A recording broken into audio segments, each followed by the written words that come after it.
Now I know what you're thinking. My gosh, Beard has lost it and he's completely out of content. But you know what? Sometimes stuff as simple as fish guts can really surprise you, especially in the Don't Starve universe. Due to the abundance of food options in Shipwrecked, limpets here are typically ignored, but I'm ready to set the ship straight. They're actually really cool. Perhaps not on their lonesome shore, as the stuff barely restores anything and can even drain a stat if you let them. However, that fish value is worth a note or two. For one thing, it allows for easy egg making if you do so choose to use them as such, but for another, it can help us make fish sticks without having the fish, so enjoy the hunger and health seen here. To add to this further, however, the stuff actually offers us a limpet specific crockpot dish known as bisque. For just 3 limpets and a chunk of ice, all things we can easily amass in this game,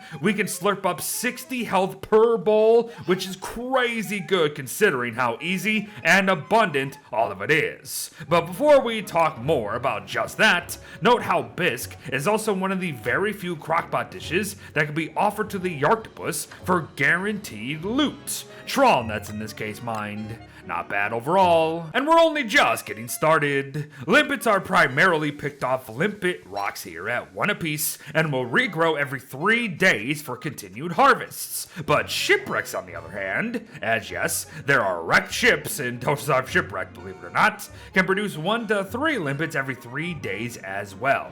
Now, these 2 options are both worthy and have numerous sources to choose from spread across the many beaches, deep waters, and even coral reefs of Shipwrecked itself, so don't go ignoring these things anymore now that you actually know what they can do for you. Oh, and know too how the slot machine can also spit out 5 limpets per spin. However, it can also release about 1 million other things per spin, so don't even bother. So to wrap our day comes the 2 reasons for making this video. The mechanic that sees seagulls specifically sucking down any limpets found on limpet rocks in hurricane season specifically, plus the act of actually refertilizing limpet rocks come their withered states. 2 things I literally didn't know happened, and I've played Shipwrecked beyond belief. Dry season will render them limpetless and worn out, but a rubbing of seaweed, manure, or rot will actually get them producing again, which is something that absolutely shocked me, and like I said, fueled this video. It's neat stuff. And yes, once limpetless, these rocks can also be mined for rocks, which is something that most do know, but they're completely non-renewable, so don't do this. But there you have it, everyone. Our first Don't Starve Shipwreck guide in well over a year, and it's all about fish guts of all things. Now I know that many have moved on, and that these topics are not nearly as popular as literally anything Don't Starve Together related, but I have not forgotten these other games. My quest to cover everything,